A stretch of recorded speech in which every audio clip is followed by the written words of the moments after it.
দর্শক স্বাগত আমাদের নিয়মিত টক শো সংলাপ প্রতিদিন অনুষ্ঠানে। আমি মোহসেনা শাওন আছি আপনাদের সাথে। আমরা এই অনুষ্ঠানের সমসাময়িক রাজনৈতিক ও অন্যান্য গুরুত্বপূর্ণ বিষয় নিয়ে আলোচনা করি। ঠিক আজ আমরা এমনই কিছু বিষয় নিয়ে আলোচনা করব। দর্শক, আমরা আজ আলোচনা করতে চাই সদ্য শেষ হওয়া ত্রয়োদশ সংসদের প্রথম অধিবেশন নিয়ে। এছাড়া আমরা আলোচনা করব হাওড় অঞ্চলে বন্যায় যে ফসলের ক্ষতিগ্রস্ত হয়েছে এবং জনজীবনে যে দুর্ভোগ হচ্ছে সেই বিষয়গুলো নিয়ে আমরা আজ আলোচনা করব। এবং এই বিষয়গুলো নিয়ে আমাদের সাথে আলোচনা করার জন্য আজ স্টুডিওতে উপস্থিত আছেন doctor Rakib Al Hasan, youth leader, রাজনৈতিক বিশ্লেষক তিনি। এছাড়াও আমাদের সাথে যুক্ত হবেন দেওয়ান গিয়াস চৌধুরী, তিনি এনটিভির সুনামগঞ্জ প্রতিনিধি। ডক্টর রাকিব আল হাসান, আপনাকে অসংখ্য ধন্যবাদ আমাদের স্টুডিওতে আসার জন্য, আমাদের সময় দেওয়ার জন্য। ধন্যবাদ আমাকে আমন্ত্রণ জানানোর জন্য, আপনাকে এবং এনটিভিকে। রাকিব, ত্রয়োদশ সংসদের প্রথম অধিবেশন তো শেষ হলো। সংসদের প্রথম অধিবেশনে একদিকে যেমন ছিল আইন প্রণয়নের রেকর্ড, অন্যদিকে আমরা দেখেছি যে তুমুল রাজনৈতিক বিতর্ক এবং এছাড়াও আমরা ভবিষ্যৎ রাজনীতির ইঙ্গিতও কিন্তু সেখানে দেখতে পেয়েছি। তো এই ব্যাপারগুলোকে যদি আপনাকে ব্যাখ্যা করতে বলি, আপনি কিভাবে ব্যাখ্যা করবেন? জি, আপনাকে আবার ধন্যবাদ। এনটিভির সকল দর্শকদেরকে সালাম এবং শুভেচ্ছা। আমার সহ-আলোচক যিনি অনলাইনে যুক্ত আছেন তাকেও শুভেচ্ছা। দেখুন, ত্রয়োদশ আমরা আসলে একটি পার্লামেন্ট, প্রাণবন্ত পার্লামেন্ট চেয়েছিলাম, যে পার্লামেন্টটি গত 17 বছর ধরে আমরা পাইনি। তো আমাদের জুলাইয়ের সবচেয়ে বড় ফসল কিন্তু পার্লামেন্ট, তাই না? তো সেই পার্লামেন্টে সবাই আসলে বিজয়ী, এখানে আসলে কেউ পরাজয়ী কেউ নেই। এখানে সবাই জুলাইয়ের পক্ষে, দেশ, মাটি, স্বাধীনতা, সার্বভৌম বাংলাদেশের পক্ষে। এখন সেখানে খুবই প্রাণবন্ত সংসদ দেখেছিলাম, কিন্তু অনেক কিছু জায়গায় 19-20 রয়েছে। আমি একটু আলোকপাত করি আপনাকে। শুরুতে যদি দেখেন, আমরা এই প্রথম অধিবেশনটি অনেক দীর্ঘ ছিল। আপনার কথা যেটা আপনি বললেন, অনেক লম্বা ছিল, যার কারণ হচ্ছে কি, আমাদের অন্তর্বর্তীকালীন সরকারের আমলে রেখে যাওয়া 133টা অধ্যাদেশ, যার মধ্যে একেবারে 98টি হুবহু, এর বাইরে 15টি সংশোধন আকারে, ছোট সংশোধন আকারে তোলা হলো। তো এবং এর বাইরেও আরও নানা আনুষঙ্গিক বিষয়গুলো তোলা হলো। তো এই কারণে এই সংসদটা খুব লেন্দি করা হয়েছে। আর এই মুহূর্তে 1 মাস সংসদীয় বিরতি, 1 মাস পরে আবার বাজেট নিয়ে আবার লম্বা একটি সংসদ আমরা দেখতে পাবো। তো এই সংসদের সর্বশেষ যে দিন ছিল সমাপনী দিন, সেই সমাপনী দিন আপনি যদি খেয়াল করেন, মাননীয় প্রধানমন্ত্রী, সংসদ নেতা জনাব তারেক রহমান এবং বিরোধী দলের নেতা কিংবা এনসিপির নাহিদ ইসলাম সকলেই খুব প্রাণবন্ত আলোচনা করেছেন এবং সরব ছিলেন। এবং শুধু তাই না, সকলেরই কিন্তু বেশ প্রশংসা কুড়িয়েছে। এবং আমরা আসলে যে সমস্যাগুলো আসলে পার্লামেন্টে সমাধানযোগ্য বা পার্লামেন্টে ডিবেটেবল, সেগুলা আমরা পার্লামেন্টে চাই। তো যেটা আমরা এইবার সংসদে আমরা খানিকটা আমরা দেখেছি, কিছু কিছু জিনিস এড়িয়ে যাওয়া হয়েছে বা কিছু কিছু জিনিস আরও একটু ভালো করে উঠলে ভালো হতো। যেমন শুরুর দিকে জ্বালানি এবং শুরুর দিকে হামের বিষয়টি খুব বেশি আলোকপাত করেনি। একই সাথে আমেরিকার যে মার্কিন যে চুক্তি, ইউনুসের আমলে শেষ 72 ঘন্টা আগে যে চুক্তিটি হয়েছিল, সেটি নিয়ে খুব বেশি আলোকপাত আমরা দেখিনি। যদিও এটি নিয়ে স্বতন্ত্র প্রার্থী ব্যারিস্টার রুমিন ফারহানা খুব ভোকাল ছিলেন এবং তিনি খুব জ্বালাময়ী বক্তব্য দিয়েছিলেন। আর এর বাইরে চিরাচরিত সংসদে যেটা হয়, সরকারি দলীয় বক্তব্য রাখে, বিরোধী দলরা খুব ঝাঁঝালো বক্তব্য রাখে। এবং একই সাথে আপনি যদি খেয়াল করে থাকেন, লাস্টে যে সমাপনী বক্তব্যে মাননীয় প্রধানমন্ত্রী জনাব তারেক রহমানের বক্তব্যে খেয়াল করে থাকেন, উনি কিন্তু অনেকগুলো দিক আলোকপাত করেছিলেন। তিনি কিন্তু বারবারই বলেছিলেন যে আমরা রাষ্ট্রের স্বার্থে, রাষ্ট্রের বিনির্মাণের স্বার্থে আমরা একসাথে বিরোধিতাকেও আমরা স্বাগত জানাই। এবং বিরোধী দলের ভূমিকা নিয়ে উনি কথা বলেছেন এবং বিরোধী দলকে আরও বেশি সরব থাকার কথা বলেছেন। এবং যে একটা উনি যে আগে থেকে বলে আসছিলেন যে আমরা জাতীয় সরকার বা ন্যাশনাল ক্রাইসিসে আমরা একতা প্রকাশ করব, সেটার একটা আলোকপাত দৃষ্টি আমরা দেখেছি। এবং একই সাথে তিনি একটা কথা উল্লেখ করেছেন যে আসলে রাষ্ট্রের প্রয়োজনে অনেক পপুলিজম সিদ্ধান্ত আসলে আমি চাইলে নিতে পারি, আবার চাইলে অনেক কিছু আমি নিতে পারি না। তো এটাও আসলে আমাদেরকে একটা ভিন্ন আঙ্গিক আলোকপাত করে। কারণ হচ্ছে ধরেন, রাষ্ট্রের প্রয়োজনে এমন কোনো সিদ্ধান্ত আছে যেটা হচ্ছে ধরেন মানে রাষ্ট্রের জন্য কিছুটা হার্মফুল হবে, কিন্তু সেটা নিতে হবে। আবার এমন কিছু আছে যেটা হচ্ছে ধরেন খুব লাক্সারিয়াস, কিন্তু সেটাকে নেওয়া যাবে না।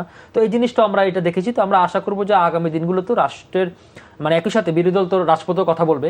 কারণ যদি সরকার দল সংসদীয় আলোচনা সেটা ব্যর্থ হয় কিংবা তার সঠিক রোলটা প্লে না করতে পারে, তখন জনমত সৃষ্টি করার জন্য বিরোধী দল যেমন মাঠেও যাবে। যদিও আমরা এবারে সংসদ শুরুতে দেখেছিলাম যে ওয়াকআউটের কথা দেখেছিলাম, বিক্ষোভ, গণঅভ্যুত্থানের ডাকের কথা বলছিলাম, কিন্তু পরবর্তী সময় আমি মনে করি যে বিরোধী দলীয় যারা, তারা হয়তো সেই ম্যাচুরিটি আরটু বেশি হয়েছে। ডক্টর রাকিব, আমি আপনাকে এই ফাঁকে একটি প্রশ্ন করতে চাই যে বিরোধী দল জামায়াতে ইসলাম এবং সাথে এনসিপিও বিরোধী দলে আছে, যেহেতু তারা 11 দলীয় ঐক্য জোট, তো আপনার কাছে কি মনে হয় যে তাদের আসলে যে ভূমিকাটা সংসদে, থাকার কথা বিরোধী দল হিসেবে, সেই ভূমিকাটা কি আসলে উল্লেখ করার মতো? আবার তারা তো মাঝে মাঝে যেহেতু সংসদেও কথা বলা যাচ্ছে, কিন্তু তারপরেও তারা দেখা যাচ্ছে যে মাঠে ওয়াকআউট করছে এবং মাঠে তারা হুমকি দিচ্ছে, বিভিন্ন আন্দোলন সংগ্রামের হুমকি দিচ্ছে, এই ধরনের কথাও তারা বলছে এবং তারা করছেও কিছু কিছু জায়গায়। তো এই ব্যাপারটা নিয়ে যদি আপনি একটু বলতেন। আচ্ছা দেখুন, সেটা হচ্ছে কি, ধরেন বিরোধী দল কি করবে কিংবা সরকারি দল কি করবে, সেটা সরকারি দলের দায়িত্ব বিরোধী দলকে ঠিক করে দেওয়া না, বিরোধী দলের দায়িত্ব সরকারি দল ঠিক করে না। ইভেন আমি আপনিও সেটা ঠিক করে দেওয়ার কেউ না, কিন্তু আমরা মূল্যায়ন করতে পারি। সেই মূল্যায়নের জায়গা থেকে সেটা আপনাকে বলি, সেটা শুরুতে হচ্ছে কি, আমার কাছে মনে হয়েছিল যে বিরোধী দল কিছুটা শুরুতে একটু অগোছালো ছিল, তো তারা শুরুতে এটাকে কাটিয়ে উঠেছে, পরবর্তী যে অধিবেশনে যে পার্টগুলো ছিল তো সেগুলোতে কাটিয়ে উঠেছে। আর ব্যাপারটা হচ্ছে কি, ধরেন আপনার ওয়াকআউট করবেন কিংবা সংসদে যাবেন, রাষ্ট্রপতি যাবেন, প্রত্যেকটি আপনার ডেমোক্রেটিক রাইট। কিন্তু ব্যাপারটা হচ্ছে কি, ধরেন আপনার যে এর ফাঁকে কোনো তৃতীয় শক্তি বা কোনো পতিত শক্তি কোনো জায়গা করে নিতে পারে কিনা, সেটা আপনাকে মাথায় রাখতে হবে, এবং একই সাথে আপনার জনগণকে, আপনি পিপলকে কানেক্ট করতে পারছেন কিনা।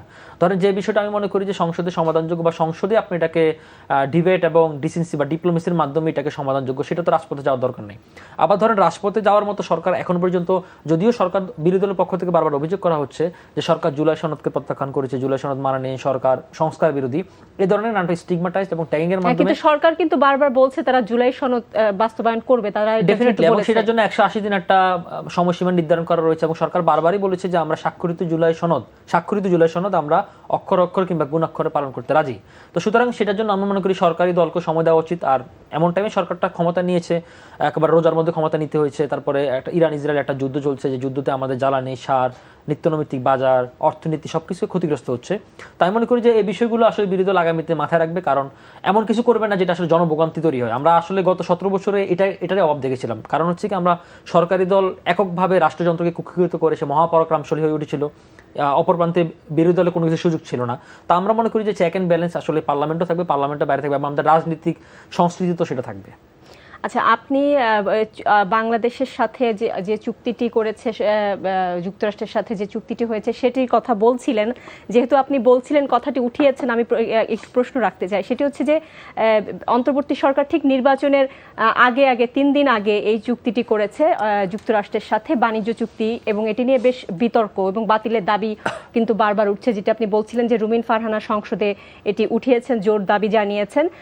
তো যদিও বিএনপি সরকার কিন্তু এই চুক্তি বাতিল করবে না বলে এই সরকারের সংশ্লিষ্ট সূত্রগুলো থেকে একটা ধারণা কিন্তু তারা দিয়েছে। তো আপনার কাছে কি মনে হয় এই চুক্তিটি নিয়ে আসলে সরকার কতটা আসলে সক্রিয়? খুব ইন্টারেস্টিং আলাপ। দেখুন, আসলে এই চুক্তিটি হয় 9 এপ্রিল, আমাদের ইলেকশনটা 9 ফেব্রুয়ারি, আমাদের ইলেকশন হয়েছে 12 ফেব্রুয়ারি, মাত্র 72 ঘন্টা আগে। এবং এই যে চুক্তিটি রেসিপ্রোকাল ট্যারিফ যে শুল্ক চুক্তি, সেটি হচ্ছে কি আমেরিকার আদালতে 20 তারিখে এটিকে অবৈধ ঘোষণা করা হয়, এবং তাদের সুপ্রিম কোর্ট এটাকে মানে খারিজ করে দেয়। কারণ হচ্ছে কি, একটা নির্বাহী ক্ষমতা বলে আপনার এত বড় একটা ট্যারিফ কারোর উপর চাপিয়ে দেওয়া যায় না, এটা তাদের কোর্টে বলছে, তাদের আইনসভায় বলছে। তো সে জায়গা থেকে এমন একটা তড়িঘড়ি করে ইউনূস সরকার কি লাভের আশায়, কি উদ্দেশ্যে এটা করলেন, এটা মানে তখন অজানা থাকলে এখন কিন্তু সবার কাছে একটা ওপেন সিক্রেট, এক নম্বর কথা। সেকেন্ড কথা হচ্ছে কি, এই চুক্তিটা তখন যিনি দায়িত্ব ছিলেন, তিনি তৎকালীন নিরাপত্তা উপদেষ্টা, এখন বিএনপি সরকারের তিনি পররাষ্ট্রমন্ত্রী জনাব ডক্টর খলিলুর রহমান। তো তিনি তখন এটা পুরো কোঅর্ডিনেটর দায়িত্বে তিনি ছিলেন। এখন তখন থেকে বলা হচ্ছিল যে উনি কিন্তু বারবার বলেছিলেন যে আমার এই ব্যাপারে তখন কিন্তু মানে বিএনপি এবং জামাত উভয় পক্ষ কিন্তু রাজি ছিল, বা তাদের সম্মতিতে আমরা এটা করেছি। পরবর্তী সময় জামাত আমির, তিনি বিরোধী দলের নেতা, তিনি এটাকে অস্বীকার করেছিলেন। কিন্তু অস্বীকার যদি উনি করে থাকেন, তাহলে উনি সংসদে কিন্তু ওনাকে খুব বেশি বোকাল দেখা যায় না, তার মানে বোঝা যাচ্ছে যে ওনার একটা নীরব সম্মতি ছিল। 3 নম্বর বিষয় হচ্ছে কি, আপনি যেটা বলছেন যে সরকার বেশি সক্রিয় এবং সরকার আপাতত এটা বাতিল করছে না, এই মুহূর্তে এটাই বলা হচ্ছে। দেখুন, সংশ্লিষ্ট যে সূত্রগুলো আছে সেখান থেকে সরকার নিজেও তাই বলেছে। সরকারের যিনি বেস ব্রিফিং করেন, সরকারের পলিসি এবং স্ট্র্যাটেজি উপদেষ্টা জনাব ডক্টর জাহিদুর রহমান, তিনিও কথাটা বলেছেন। দেখুন, এখন এই ব্যাপারটা হচ্ছে কি একটা ইন্টারেস্টিং আলাপ হচ্ছে, গতকালই একটা কোন একটা টিভি চ্যানেলের একটা ডকুমেন্টারি আসলো, সেটা হচ্ছে কি, সরকার যাওয়ার আগে আমাদের দেশে যারা বিদেশি যারা তেল খনিজের সাথে ব্যবসায় যুক্ত, তারা কিন্তু আগে শ্রমিকদের জন্য 5% মানে একটা ট্যাক্স দিত বা একটা মানে কমিশন দিত। তো সেই জায়গা থেকে ইউনূস সরকার এটাকে কমিয়ে 1.5% নেমে আনলো, মানে 3.5% কম। তাহলে এটার জন্য ভুক্তভোগী হচ্ছে কারা, বা কারা বঞ্চিত হচ্ছে? আমাদের শ্রমিকরা। সুতরাং ইউনূস সরকারের আমলে আমরা দেখেছিলাম যে ইউনূস সরকার কোনো কিছু ব্যাপারে খুবই কচ্ছপ গতি, আবার কোনো কিছু ব্যাপারে খরগোশ গতি। কচ্ছপ গতি কোনো যখন উনি মব থামাইতে পারেন না, তখন তুমি খুবই কচ্ছপ আইন শৃঙ্খলা পরিস্থিতির ব্যাপারে তুমি খুব কচ্ছপ দীর্ঘগতিতে এগিয়ে গেলেন। কিন্তু ধরেন এই রেসিপ্রোকাল ট্যারিফ আয়োজন করতে হবে, বোয়িং কিনতে হবে, তুলা কিনতে হবে, কিনতে হবে, সে কিনতে হবে, সবকিছুর মধ্যেই খুব তড়িঘড়ি ওনার মধ্যে দেখা গেল। তো সুতরাং আবার আপনি দেখেন হামের ব্যাপারে কোনো আলোকপাত করেনি, যার কারণে আমাদের এখন পর্যন্ত প্রায় 350 শিশু হামের মধ্যে মারা গিয়েছে এবং আগামীতে এখন প্রায় 25,000 শিশু আক্রান্ত, আমরা জানি না শেষ পর্যন্ত এই মৃতের সংখ্যা কোথায় গিয়ে দাঁড়ায়। সুতরাং এখানে ব্যাপারটা হচ্ছে যে এই যে রেসিপ্রোকাল যে ট্যারিফের কথা বলা হচ্ছে, যে চুক্তিটি, দেখুন মালয়েশিয়া এবং আমাদের সময়কালীন সময় মালয়েশিয়া এবং কম্বোডিয়া থেকে প্রায় কাছাকাছি সময় সেখানেও একই ধরনের চুক্তি করা হয় এবং সেখানে মালয়েশিয়া পুরোটাকে বাতিল করে দিয়েছে, কম্বোডিয়া এখন পর্যন্ত বাতিল করেনি, কিন্তু আমাদের তুলনায় তাদেরগুলো আরো খুব ইজি এবং ইন্ডিয়া কিন্তু স্থগিত করেছে। ডাক্তার রাকিব, আমরা ছিলাম চুক্তিতে ছিলাম, যে আমি একটু শেষ করি, এটা একটু ফিনিশিং দিই। সেটা হচ্ছে ধরুন এখন এই ব্যাপারটা আমাদের এখানে যে চুক্তির যে ক্লজগুলো, সেই ক্লজগুলো যদি আপনি খেয়াল করে থাকেন, সেখানে আসলে নানা পদে পদে আমাদের অনেক বাধা। যেমন আমি একটু বলি, তুলা নিয়ে একটু কথা বলি। ধরুন আমাদের যে আমরা টোটাল যে কটন তুলা আমদানি করি গার্মেন্টস শিল্পের জন্য, সেটার জন্য হচ্ছে কি আমরা 40% তুলা আনি আফ্রিকা থেকে, 25% আনি হচ্ছে আমরা ব্রাজিল থেকে, 10% আনি হচ্ছে কি আমরা ইন্ডিয়া থেকে, 10 থেকে 15%, আর অনলি 7% আনি আমরা ইউএসএ থেকে। এখন শুধুমাত্র ইউএসএ তে 7% আনার জন্য, সেটার জন্য আরো 10 থেকে 15% আমরা বেশি দামে আনতে হচ্ছে। বছরে 7 লাখ টন করে আমাদের হচ্ছে আপনার গম ভুট্টা কিনতে হবে। তারপরে হচ্ছে কি বছরে $1.25 বিলিয়ন হচ্ছে কি আপনার সয়াবিন কিনতে হবে। 15 বছরে $15 বিলিয়ন হচ্ছে কি আপনার এলএনজি কিনতে হবে। তারপর হচ্ছে কি আপনার 34টা না কতটা জানি টোটাল বোয়িং কিনতে হবে। সুতরাং বছরে $350 কোটি একটা বোয়িং এর চুক্তি ইতিমধ্যে গতকাল সম্পন্ন হয়ে গেছে, তাই না? সুতরাং যে জায়গায় হচ্ছে কি ধরেন আমরা বাংলাদেশ বিমানটা অলরেডি একটা লোকসানগ্রস্ত একটা সংস্থা, সে জায়গা থেকে এয়ারবাসকে বাদ দিয়ে আমরা বোয়িং এর অনেক কিছুই কিন্তু অনেক ত্রুটি সব জায়গায় পাওয়া যাচ্ছে। পৃথিবীর অনেক দেশে কিন্তু বোয়িং থেকে সরে আসতেছে। সুতরাং এটা আমাদের উপর চাপিয়ে দিচ্ছে এবং একই সাথে শুধু তাই না, ধরেন আমাদের রূপপুর পারমাণবিক কেন্দ্রের প্রথম ইউনিটের জন্য ইউরেনিয়াম লোড হচ্ছে, তাই না? এই চুক্তিতে বলা আছে যুক্তরাষ্ট্রের এমন এমন জায়গা থেকে আপনার যাদের সাথে তাদের দানদিকতা রয়েছে, সেখান থেকে নতুন করে আপনি চুক্তি করতে পারবেন না। যার কারণে হচ্ছে কি আমরা ইউএসএ থেকে অনুমতি নিয়ে আমরা 2 মাসের জন্য আমরা তেল কেনার অনুমতি পেয়েছে, যেটা আবার ইন্ডিয়া থেকে রিফাইন হয়ে আসবে। শুধু তাই না, ধরেন ইন্ডিয়ার সাথে যে আমেরিকার সাথে যে ডিজিটাল সিকিউরিটি, ডিজিটাল সেবা, কিংবা তাদের হচ্ছে কি আপনার যে 12টা হচ্ছে কি মেধাস্বত্ব কপিরাইটসের সাথে নতুন করে চুক্তি, এতে বাংলাদেশের খরচটা আরো বাড়বে। আরেকটা ইন্টারেস্টিং বিষয় আলাপ আছে, ধরেন ইংলিশে এখন কিন্তু আর শ্যালের ইউজ হয় না, উইল ইউজ করি আমরা প্রত্যেকটা ক্ষেত্রে, তাই না? এখন যখন শ্যালের ইউজ হয় তখন এটা করতে আপনি বাধ্য। এই চুক্তিতে 119 বার শ্যাল বলা হয়েছে, মাত্র উইল বলা হয়েছে 3 বার। সুতরাং আমি মনে করি যে জনগণের স্বার্থে এখন যেহেতু সবাই বাংলাদেশপন্থী রাজনীতি করি আমরা, সুতরাং এই জিনিসগুলা সংসদে ডিবেটেবল হওয়ার যোগ্য। কিন্তু ঘটনা চক্রে দেখা গেছে যে বিরোধী দল এই বিষয়ে খুব নীরব এবং এই নীরবতা কিন্তু আমাদের অনেক নানা প্রশ্নের জন্ম দেয়। জি, আচ্ছা, সংসদে বর্তমান যে রাষ্ট্রপতির অপসারণ নিয়েও কিন্তু সংসদে আমরা দেখেছি বেশ বিরোধী দল সরব হয়ে উঠেছেন এবং রাষ্ট্রপতির ভাষণের সময় তারা ওয়াকআউট করেছেন, বিভিন্ন সময় তারা রাষ্ট্রপতির অপসারণ চেয়েছেন। তো এই ব্যাপারে সরকারের নীরব ভূমিকা কিন্তু একটা প্রশ্ন তোলে। সরকার কিন্তু এই ব্যাপারটাতে নীরব এবং নাহিদ ইসলাম কিন্তু বারবার গতকালও বলেছেন যে রাষ্ট্রপতি মিথ্যুক, দুর্নীতিবাজ, অপদার্থ এবং গণহত্যার দোষর বলে তাকে আখ্যায়িত করেছেন। তো এই ব্যাপারটি নিয়ে কি বলবেন? মির্জা ফখরুল কিন্তু বলেছেন যে রাষ্ট্রপতি যদি না থাকতো তাহলে 5ই আগস্টের পরে অরাজক একটা অবস্থা সৃষ্টি হতো। এটা তো ডেফিনেটলি, দেখুন রাষ্ট্রপতিকে আপনি দেখেন 5ই আগস্টের পরে যখন আমাদের নতুন করে এই অন্তর্বর্তীকালীন সরকার গঠন হয় 8 আগস্ট, এই বাকি 3 দিনের মাঝখানে কিংবা তারপরেও আপনি যখন নতুন কোনো সংবিধান লেখার কোনো পরিকল্পনা ছিল না, নতুন কোনো বিপ্লবী সরকার করার পরিকল্পনা ছিল না, আপনি রাষ্ট্রপতির কাছে ছুটে গেলেন। তো সুতরাং আপনার শুরুতে গোড়ায় গলদ। এখন তারা তাদের এই ভুলের প্রায়শ্চিত্তটা বারবারই করতে চাইছিল যে রাষ্ট্রপতিকে অপসারণের মাধ্যমে, কিন্তু রাষ্ট্রপতিকে ওই টাইমে যদি অপসারণ করা হতো, একই সাথে এই আন্দোলন এই দাবিটা উঠেছিল যে সেনাবাহিনী প্রধানকে অপসারণ করা।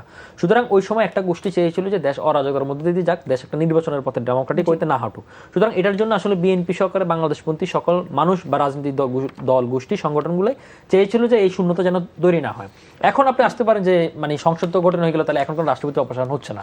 কিন্তু এক্ষেত্রে আমার ধারণা, ধরেন যে জুলাই সনদের আমার সাইকোলজিক্যাল যে জিনিসটা আমি বোঝার চেষ্টা করছি বিএনপির বা সরকারের, সেটা হচ্ছে সরকার চাচ্ছে যে জুলাই সনদে যে 6 মাসে যে বাধ্যবাধকতা রয়েছে, তো এরপরে আমাদের নতুন একটা পরিবর্তন আসবে সংবিধান সংশোধনের পরবর্তী সময়। অলরেডি সংবিধান সংশোধনের জন্য সর্বশেষ অধিবেশনে আইনমন্ত্রী অফার করেছেন যে সেটা হচ্ছে 266 রুল অনুযায়ী সরকারি দল থেকে 12 জন, বিরোধী দল থেকে 5 জন, সরকারি দলে যে 12 জন থেকে বিএনপি থেকে 7 জন এবং শরিক দল থেকে 5 জন এবং বিরোধী দল থেকে 5 জন আহ্বান করা হয়েছিল। কিন্তু তারাও বলেছিলেন যে আমরা এটার জন্য সময় নিতে চাই, কারণ আমরা সংবিধান সংস্কার না সংশোধন এই ফরম্যাটে আমরা এখনো সিদ্ধান্ত নিতে পারিনি।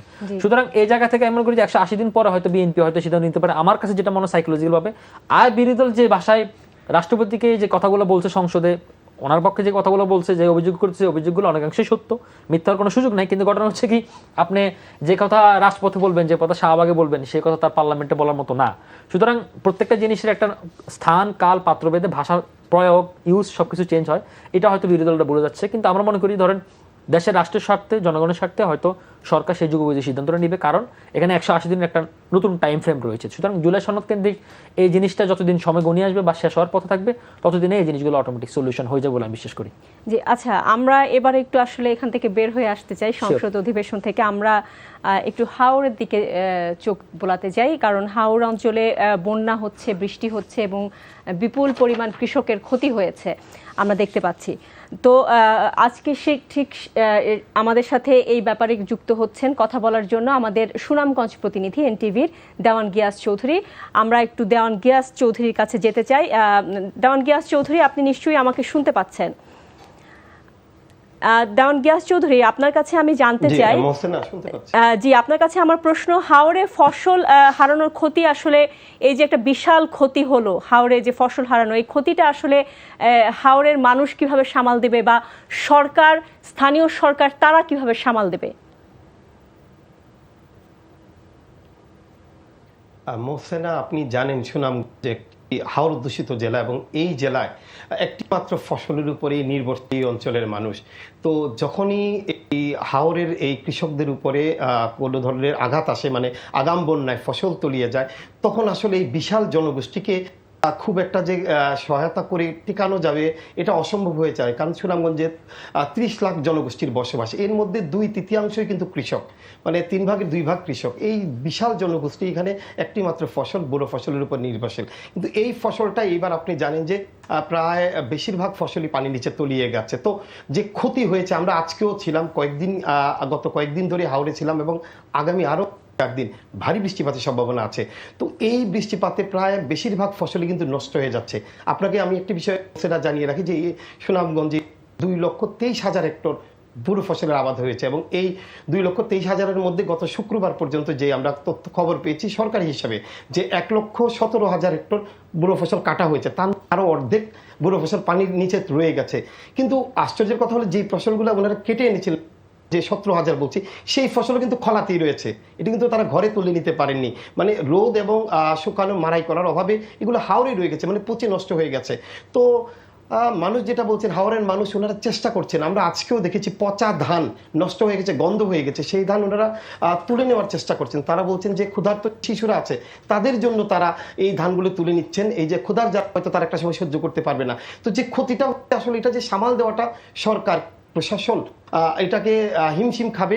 কিন্তু কৃষকরা পরিবার যেটা আমাদেরকে বলছেন যে তাদেরকে তালিকা করে যেন তাদেরকে এই সহায়তাটুকু দেওয়া হয়, কারণ তারা বলছেন মাঝখানে একটা মধ্যস্বত্বভোগী থাকে, কিংবা যে যারা এটাকে মেনটেন করবেন তারা হয়তো এই পর্যন্ত আসতে পারবেন না, যার কারণে তাদের পর্যন্ত যেটা বলছেন যে পৌঁছানো সম্ভব না।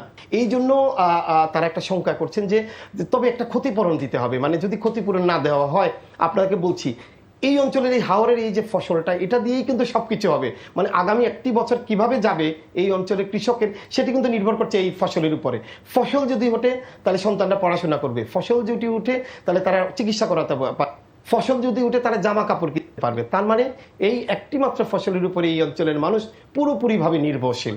এবং এটি যদি চলে যায়, আসলে এই অঞ্চলের দুঃখের কষ্টের শেষ থাকে না। আমরা যেটা হাওরে যাচ্ছি, প্রতিদিন আপনার যে কেউ গেলে চোখের পানি আসবে, কারণ পচা ধান পানির নিচে পড়ে তলিয়ে আছে, তারা বসে দেখছেন, কিছু করতে পারছেন না, অর্ধেক ধান পানিতে রয়ে গেছে।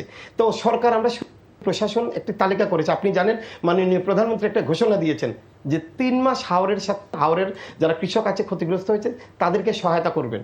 সহায়তার যে এই যে তালিকাটা যেন যে যারা কৃষক ক্ষতিগ্রস্ত হয়েছেন তাদেরকে দেওয়া হয়, তাহলে একটু হলেও ওনারা ঘুরে দাঁড়াতে পারবেন। কারণ আগামী কয়েকদিন বৃষ্টিপাত হবে, বৃষ্টিপাত ফসল আরো যেগুলি কেটে এনেছিলেন সেগুলো নষ্ট হচ্ছে, পচে যাচ্ছে, রোদ কিন্তু নেই।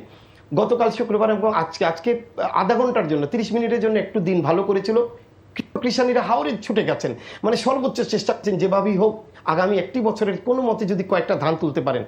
এই অঞ্চলের কৃষকদের কথা যদি বলি, বড় বড় গৃহস্থ আছেন যারা অনেক জমি করেন, কিন্তু তারা যেটা তারা আসলে সহায়তা খুব একটা চান না, তারা চান নিজেদের যেইটুকু আছে সেটুকু দিয়ে চলতে। কিন্তু ভাগ্য যদি তাদের সহায়ক না হয়, ভাগ্য যদি তাদেরকে সহায়তা না করে, তাহলে তারা এই যে ক্ষতির মুখে পড়েন। তখন তারা বলেন যে একটু যদি সহায়তা দেওয়া হয়। আমি কিছু কৃষকের সাথে কথা বলছি, প্রবীণ 70 ঊর্ধ্ব 80 ঊর্ধ্ব, ওনারা বলছিলেন আগামী একটি বছর যেন তাহলে সার এবং যে বীজটা এইগুলি যদি তাদেরকে সরবরাহ করা যায় এবং আগামীতে বাজেট হবে, এই বাজেটের জন্য সুনামগঞ্জের কৃষকের জন্য আলাদা একটা বরাদ্দ রাখা হয়। কারণ আমি আগেই বলেছি 2/3 কৃষক এইখানে যারা কৃষি কাজ করেন। তো এই কৃষি এতজনকে হয়তো আনা যাবে না, আগামীতে যখন বাজেট করা হবে সেই বাজেটের জন্য তাদের জন্য একটা আলাদা বরাদ্দ দেওয়া হয়, যেন ক্ষতি পুষিয়ে তারা আগামীতে ঘুরে দাঁড়াতে পারেন।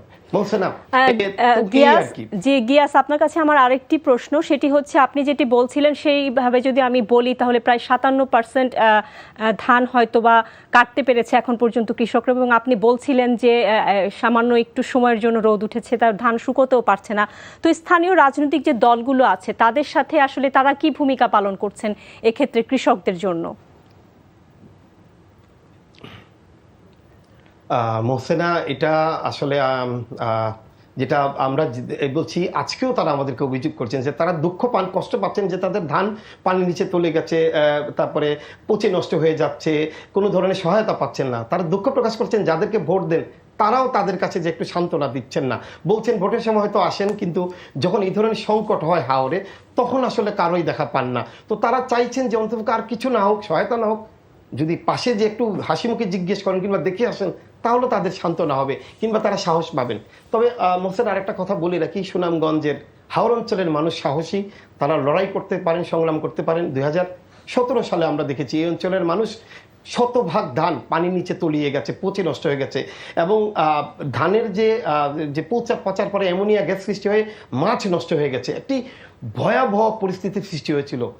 তারপরেও এই অঞ্চলের মানুষ ঘুরে দাঁড়িয়েছিলেন বলতে সহায়তা নিয়ে মানুষজন যেভাবে পেরেছেন। এই অঞ্চলের মানুষ এটা পারেন, কিন্তু একটা সময় যখন আসে আসলে কিছুই করার থাকে না, প্রকৃতির কাছে অসহায় হয়ে পড়ে থাকেন, তখন তারা একটু সহায়তা চান, একটু সহানুভূতি চান, যাতে যেন একটু জিজ্ঞেস করা হয়। প্রশাসনের পক্ষ থেকে বলা হয়েছিল যে তাদেরকে একটা তালিকা করা হচ্ছে, কিন্তু আসলে বাস্তবিক পক্ষে যে প্রশাসনের কেউ যাচ্ছে, যারা এই ইউনিয়ন পরিষদের মেম্বার আছেন, চেয়ারম্যান আছেন, তারাও তাদের কাছে যাচ্ছেন না। তো এরকম একটা অভিযোগ তারা আমাদেরকে করেছেন। আর আরেকটা বিষয় বলে রাখি মোহসেনা, এই অঞ্চলের মানুষ যারা কৃষক তারাই কিন্তু জেলে।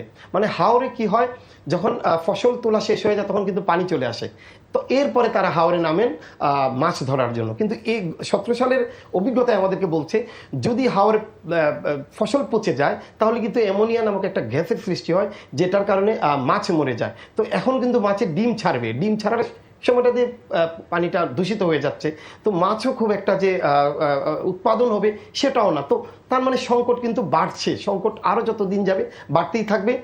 অর্ধেক ফসল পানির নিচে যেহেতু তলিয়ে গেছে, পচছে নষ্ট হয়ে যাচ্ছে, আবার খলার ধানও পচে যাচ্ছে, বৃষ্টির পানিতে এগুলো পানিতে পড়ছে, যে পরিবেশটা দূষিত হচ্ছে।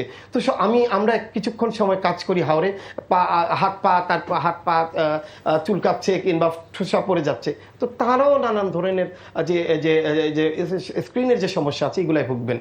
তো এই অঞ্চলে যেটা বলা হচ্ছে, আপনি যেটা প্রশ্ন করেছিলেন, স্থানীয় জনপ্রতিনিধিদেরকে পাচ্ছেন না, আবার সংকট কিন্তু বাড়ছে, সংকট কিন্তু অল্পতে শেষ হবে না, আগামী 1 বছর এই সংকট তাদেরকে টানতে হবে। জি গিয়াস, আপনাকে অসংখ্য ধন্যবাদ আমাদের সঙ্গে যুক্ত হওয়ার জন্য। দর্শক, হাওড়ে 3 মাসের হাওড়ে যারা ক্ষতিগ্রস্ত হয়েছেন তাদের 3 মাসের মতো ক্ষতিপূরণ দেওয়ার একটি কথা কিন্তু ইতিমধ্যে সরকার ঘোষণা করেছে, সেটি আমরা জানতে পেরেছি। আমরা ডক্টর রাকিব আপনার কাছে আসতে চাই। আপনি নিশ্চয়ই গিয়াসের কথা শুনছিলেন যে সেখানে কি পরিমাণ ধান তারা কাটতে পেরেছে এবং ক্ষতিগ্রস্ত হয়েছে, এবং বিভিন্ন কৃষকদের কথা, স্থানীয় প্রতিনিধিদের কথা আপনি শুনছিলেন। তো খাল খনন এবং নদী খনন কর্মসূচি কিন্তু এই সরকার হাতে নিয়েছে। তো বর্তমান সরকার বন্যা মোকাবেলায় কি এই খাল খনন বা নদী খনন এগুলো কি আসলে কোনো ধরনের কোনো সুফল বয়ে আনবে? জি, আপনাকে ধন্যবাদ। আমি একটু এই হাওড়া অঞ্চলে একটু আলোকপাত করতে চাই। জি জি, অবশ্যই। অলরেডি দেওয়ান ভাই উনি খুব সুন্দরভাবে সব সরজমিনে উঠিয়ে এনেছেন। এখানে দেখতে হবে যে আসলে আমাদের এই বর্তমান সরকার কিন্তু প্রচণ্ড কৃষি বান্ধব। আপনি যদি খেয়াল করে থাকেন, শুরুতে তারা কিন্তু 11 লক্ষ কৃষককে 10,000 টাকা কৃষি ঋণ মকুব করে দিয়েছে, তারপরে কৃষক কার্ড চালু করলো। এখনও কিন্তু তারা বলেছে 3 মাসের খাদ্যশস্য দিবে, কিন্তু এটাই কিন্তু পর্যাপ্ত না। কারণ হচ্ছে কি 12 লাখ কৃষক, এবং শুধু তাই না, এখন ওই অঞ্চলের মানুষ শুধু তাই না, আপনি ধরেন এই যে হাওড় অঞ্চলে 60টি জেলা এখানে ক্ষতিগ্রস্ত, সুনামগঞ্জ, নেত্রকোনা, ব্রাউনবাড়িয়া, অনেকগুলো আশেপাশে, হবিগঞ্জ, 60টি জেলা এখানে ক্ষতিগ্রস্ত। এবং আমরা দেখলাম সেখানে হচ্ছে কি প্রায় অফিসিয়াল রিপোর্টে বলা হলেও যে 15,000 হেক্টর বা 25,000 হেক্টর সম্ভবত, কিন্তু সেখানে সংখ্যাটা আরও বেশি, 15,000 হেক্টর আর 25টি হাওর এখানে ক্ষতিগ্রস্ত হয়েছে। তো সুতরাং আমরা মনে করি ধরেন, এবং এই অঞ্চলের মানুষের আসলে মেনটা কিন্তু বোরো ধান, তারা কিন্তু বড় কেন্দ্রিক, তাই না? এবং এক ফসলি এই জায়গাটা। শুধু তাই না, এই এক ফসল কেন্দ্রিক করে সারা জীবন তাদের জীবিকা নির্বাহ করতে এবং আয় রোজগারের সুযোগটাও তাই। তো সেই জায়গাটা থেকে বেশিরভাগ কৃষক কিন্তু ন্যায্য মূল্য পায় না এবং সে জায়গা থেকে কিন্তু তারা অনেক ঋণগ্রস্ত হয়ে এখন এই অবস্থা আমি মনে করি যে সরকার তাদের পাশে দাঁড়াবে, এই কৃষি বান্ধব সরকার তাদের পাশে দাঁড়াবে। আরেকটা বিষয়, একটা জরুরি বিষয়, সেটাই ধরুন আমরা ভাই যেটা বললো যে 17 এবং 22 সালে, সুতরাং এই অভিজ্ঞতাটা কিন্তু এবারে নতুন না, এটা কিন্তু পুরনো অভিজ্ঞতা, তাই না? এখন যে জিনিসটাকে আপনাকে বারবার ফেস করতে হয় সেটাকে তো আপনার অ্যাক্সিডেন্ট বা দুর্যোগ বলে এড়িয়ে যাওয়া যায় না। সুতরাং এটা একটা সাস্টেনেবল সলিউশন দরকার। এখানে আমি একজন কৃষিবিদের আলাপ আলোচনা দেখতেছিলাম, তিনি বলছিলেন যে ধরেন মানে তাদের কিন্তু ধান ফসল কিন্তু পেকে গেছে, এখন ধান কাটার টাইম, এই কাটার টাইমটাতে কিন্তু তারা পর্যাপ্ত লোকবলও পায় না এবং প্রাকৃতিক অবস্থা কিন্তু খারাপ হয়ে যায়। সুতরাং এপিটিসি থেকে তারা যে বীজটা পায়, সে বীজটা পেতে তাদের 10-12 দিন লেট হয়ে যায়। তাদেরকে গাইড করা হয়েছিল যে এই বীজটা যেন এগিয়ে নেওয়া হয়, তাহলে কিন্তু এই সমস্যাটা মোকাবেলা করা যায় ইজিলি। এবং এমনকি হারভেস্টার যে মেশিন দিয়ে করা, এখন এমন অবস্থা হয়েছে যে মেশিন দিয়েও সেটা কাটার মতো অবস্থা নাই, অনেক ধান পচে গেছে। তাই মনে করি ধরেন এই জিনিসটার একটা সাস্টেনেবল সলিউশন এই সরকার এবং আমাদের রিগার্ডিং যে স্টেক হোল্ডার আছে সেটা একটা বের করবে। এবং কারণ কৃষকের পাশে দাঁড়াতে হবে, কৃষকরা যদি না বাঁচে তাহলে কিন্তু, কারণ এখানে যে অর্থ ফসলটা ক্ষতিগ্রস্ত হলো সেটা কিন্তু আমাদের জাতীয় খাদ্যশস্যে কিন্তু একটা প্রভাব ফেলবে। কারণ যতটুকু আমরা এখান থেকে জাতীয় খাদ্যশস্যের যোগান দেওয়ার কথা সেটা কিন্তু আমাদের এক্সট্রা আমদানি করতে হচ্ছে, সুতরাং আমাদের কিন্তু এক্সট্রা আমদানির উপরে প্রেশারটা বাড়তেছে। এবং গিয়াস সেই কথাটাই বলছিলেন এবং বলছিলেন যে চাষের পরে তারা সেখানে আবার মাছ ধরেন এই আপনি যেখানে যে ক্ষতিগ্রস্ত হচ্ছে, কারণ আমরা তো খাদ্যশস্য আমাদের আমদানি নির্ভর, আমাদের আমদানি করতে, আমাদের বছর চাল আমদানি করতে হয়। তো ধরেন এখানে যে চালটা আমরা পেতাম সেটা তো আমাদের নর্মাল খাদ্যশস্য জাতীয় অর্থনীতিতে একটা ভূমিকা রাখতো, তো সেই জায়গায় তো আমাদের এটা নতুন করে যোগ করতে হচ্ছে। সুতরাং এটা কিন্তু আলটিমেটলি আমাদের জাতীয় অর্থনীতি, জাতীয় খাদ্যশস্য এবং সবকিছু একটা হ্যাম্পার, একটা ড্যামেজ করবে। সুতরাং এটার জন্য একটা সাস্টেনেবল সলিউশন করা দরকার। আপনার একটা ইন্টারেস্টিং আলাদা যে খাল খনন কর্মসূচি কি বন্যা দুর্গম, মানে বন্যাটা দুর্গীকরণ করবে কিনা। দেখুন আমরা কিন্তু ধরেন 54টা নদী আমরা শেয়ার করি ইন্ডিয়ার সাথে, এবং আমাদের ইন্ডিয়ার সাথে যে আমাদের এবছর আমাদের গঙ্গা চুক্তি শেষ হচ্ছে এবং আমরা তিস্তা নিয়ে আমাদের আলোচনা শুরু হয়েছে। তো আমরা সবসময় দেখি যে আমাদের বন্যার সময় আমরা বন্যা বেশি প্লাবিত হই এবং আমাদের খরার সময় আমাদের নদীগুলো মরে যায় এবং আমাদের অনেক খাল রাজনৈতিক দোষানলে বলেন বা নানা কারণে কিন্তু জোরপূর্বক ভরাট করে গেল। তো এই সরকার একটা শুরুতে একটা ভালো উদ্যোগ নিল যে খাল খনন কর্মসূচি। কারণ হচ্ছে কি ধরেন এই যে বৃষ্টির সময় যদি ঠিকভাবে পানিটা প্রবাহিত না হতে পারে তাও, এবং হচ্ছে কি খরার মৌসুমে যদি পানিটা সাপ্লাই যদি না আসে এবং স্বাদু পানির যে উপরের লেয়ার, সারফেস লেয়ারের যে পানিটা, ওয়াটারটা, সেটাকে যদি রিজার্ভ না করতে পারেন তাহলে আপনার টোটালি এবং অতিরিক্ত পলি জমে যাচ্ছে। তো এই চারটার মিশেলে কিন্তু আমাদের নদীগুলো ক্ষতিগ্রস্ত হচ্ছে। তো সুতরাং সরকার প্রবাহটা ঠিক রাখার জন্য শুরুতে খাল খনন কর্মসূচি নিয়েছে এবং একই সাথে, কারণ এখানে আপনার একটা গ্লোবাল ওয়াটার ডিপ্লোমেসি করতে হবে। কারণ হচ্ছে কি এই যে ইন্ডিয়ার সাথে আপনি যদি সঠিকভাবে বন্টনটা না করতে পারেন, আন্তর্জাতিক পানি চুক্তির অনুযায়ী যদি আপনি ঠিকভাবে বন্টন না করতে পারেন তাহলে আলটিমেট সলিউশনটা আসবে না। কিন্তু আপনি খেয়াল করে থাকুন এই মাননীয় প্রধানমন্ত্রী জনাব তারেক রহমান, তিনি যখন বাংলাদেশে ফেরার আগে কিন্তু উনি বিবিসি বাংলা একটা ইন্টারভিউ দিয়েছিলেন এবং তিনি কিন্তু ওইখানে বারবার আলোকপাত করেছিলেন যে আমরা আমাদের আন্তর্জাতিক পানির হিস্সা অনুযায়ী আমি পানি বন্টন চাই। সুতরাং এ ব্যাপারে কিন্তু সরকার যে প্রতিনিধি টিমটা ইন্ডিয়া গিয়েছিল কিছুদিন আগে, পররাষ্ট্রমন্ত্রী খলিলুর রহমান, তিনিও কিন্তু এই জিনিসটা আলোকপাত করেছেন। সুতরাং আমরা মনে করি যে পুরা মিশেলে, মানে একটা টিম ওয়ার্কের মাধ্যমে ওয়াটার ডিপ্লোমেসি, খাল খনন, নদী খনন, প্রত্যেকটা জিনিসই মিশেলে আমরা এই সলিউশনটা করতে পারবো। আদারওয়াইজ কিন্তু আমরা প্রতি বছর 1 বছর পর পর আবার ক্ষতিগ্রস্ত হবো। আমরা কিন্তু ধরেন নতুন নতুন করে বন্যার কিন্তু সম্মুখীন হচ্ছে, আমাদের বন্যা প্লাবিত কিছু অঞ্চল রয়েছে। আপনি খেয়াল থাকবে যে 24 সালে যখন 5ই আগস্টের পরপরই আমাদের কুমিল্লা, ব্রাউনবাড়িয়া যে অঞ্চলে সাধারণত বন্যা হয় না, সেখানেও কিন্তু বন্যা প্লাবিত হয়ে গিয়েছিল। সুতরাং এই জিনিসটা খাল খনন কর্মসূচি আমি মনে করি যে একটা বিরাট একটা ভূমিকা রাখবে। জি জি, ডাক্তার রাকিব আল হাসান, আপনাকে অসংখ্য ধন্যবাদ আমাদের স্টুডিওতে আসার জন্য এবং আমাদেরকে সময় দেওয়ার জন্য। ধন্যবাদ আপনাকে। জি, আপনাকে অসংখ্য ধন্যবাদ। এনটিভির পর্দা যারা দেখছেন তাদেরকে আমার ধন্যবাদ এবং শুভেচ্ছা। জি দর্শক, সংলাপ প্রতিদিন অনুষ্ঠানটি আজ এ পর্যন্তই, এখানেই শেষ করতে হচ্ছে। আপনারা যে যেখানে আছেন ভালো থাকবেন, সুন্দর থাকবেন। শুভ সন্ধ্যা।